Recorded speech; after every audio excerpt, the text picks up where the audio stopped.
Welcome to our inaugural episode of Joey Awards TV. I'm your host, Richard Davis, and today on Joey TV, we're looking at some bookings, Canadian young actors in sketch comedy and voiceover, and Spotlight. I sit down with Hira Lalani and we talk about her upcoming performance in Carnegie Hall as part of a choir. Now let's get into the bookings. First off, Oliver Boyle booked a really cool sketch comedy role. He plays the role of Derek in 22 Minutes, co-starring with Mark Critch. And number 2, Logan Nicholson has booked multiple voiceover roles for Blue's Clues. And Jada Nora has booked a recurring role on a series, however sadly we cannot say anymore.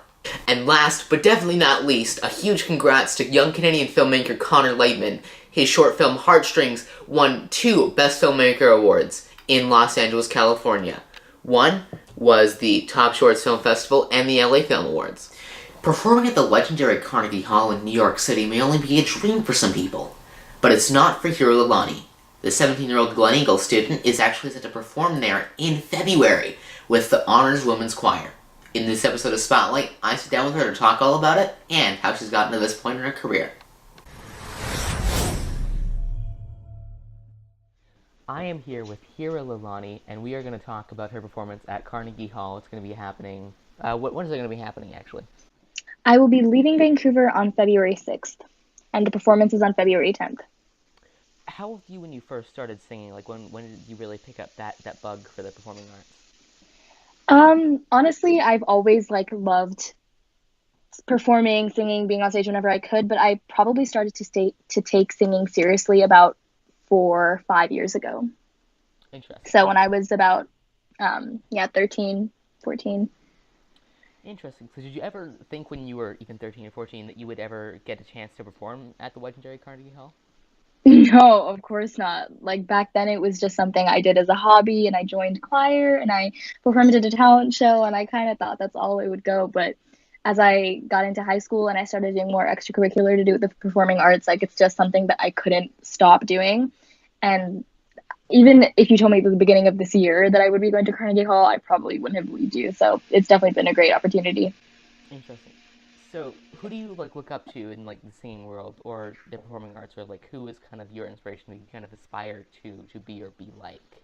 I don't know. There's probably I have a pretty dynamic music taste, so it goes all the way from I listen to a lot of Broadway things, so people like Idina Menzel and stuff like that. That kind of style has really not shaped who I am as an artist, but really inspired me to keep performing, because probably what I'm most into right now is the theatrical arts. But in terms of singing, it's cliche, but literally when I heard Beyonce when I was 7, I was like, yes. And yeah, just there's so many new artists coming out all the time. I love Us the Duo. I love any duos. But yeah, so. Interesting. So how many other applicants were there for this program? So it is a worldwide program, and I think that if I remember the number correctly, it was about 80,000 high schoolers applied worldwide. Yeah. That is a lot of people. Okay. That's a lot of people, yeah. So were there any big moments that kind of impacted your musical career? Honestly, I would say in grade 10, I had been in choir for a couple of years, but in grade 10, so 2 years ago now, I joined my school's musical theater ensemble and vocal jazz ensemble. And that was the year that I decided that this is what I want to do. Past high school, it's not just a hobby anymore. It's something that I want to make my life about this. So probably joining those ensembles and being in such a thriving creative community is something that made me want to keep doing it all the time. And then I've been really lucky this past year to be getting so many opportunities. The play I performed in that I got the Joey Award for, I performed with a company called Talent Nation earlier this year, and I will be performing with them again next month, because it's a Canada-wide kind of talent search, and they set you up at pretty big venues. I performed at the Studio Club Lounge in November, and I will be performing there again in February. So just things like that, where I get to meet people who have the same passion I do, and really just be able to have the freedom to sing and perform what I want to, is just been a big part of this past year, and I'm really lucky for that. Awesome. So is there anybody that you would really attribute to your success and where you are now with going to perform at Carnegie Hall, which is huge? Well, firstly, it's probably thanks to my music teachers. So my music teacher at school, Edward Travato, he's the person who facilitated those ensembles that I joined at school, and also my private singing lesson teacher at Tom Lee. Her name is Jessica Zarali. So professionally, those have been who I can really thank for becoming the performer I am now. But kind of like emotionally, that kind of support and all the like where I get my drive from, like I have my family to thank, particularly my two older sisters. Like they are my biggest role models, and they have taught me to not be afraid to be ambitious and to really go for what I want. And that's something that I can like carry with me for the rest of my life.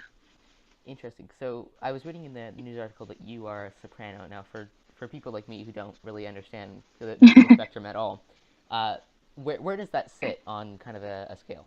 So for Carnegie Hall, I will actually be performing as a first soprano, and Mhm. so that is the highest part that there is in the Okay. entire song. Yeah, and at school, in choir and vocal jazz, I normally sing alto, and then in theater, I'm a mezzo soprano. So for this, I am like an even a mezzo soprano is kind of like in between an alto and soprano, and an alto Okay. is the lower voice of a female. So I've sung all of them up to first soprano, but that's what I got accepted as because the song I used to audition had a pretty high register, so they accepted me as the first soprano. Oh, that is cool. So is there anything that you really are looking forward to? Is there anything that you're really excited about for this especially? I'm really excited to just see New York. I've never been before, and I've heard so much about it, and just the being able to be in such a uh, like bustling city. Like I'm so excited to see that city. I think I'm gonna fall in love with it, and I am so excited to like apart from performing at Carnegie Hall, I'm Hmm. part of the program is we get to see a Broadway musical, so I'll get to see a real musical on real Broadway, and I'm so excited. So thank you for your time, and thank you for sitting down for this. Thank you for watching this week's episode of Joey Awards TV. Stay tuned for our next episode by subscribing and clicking the bell icon below so you get notified when our next episode goes live. Thanks, everybody.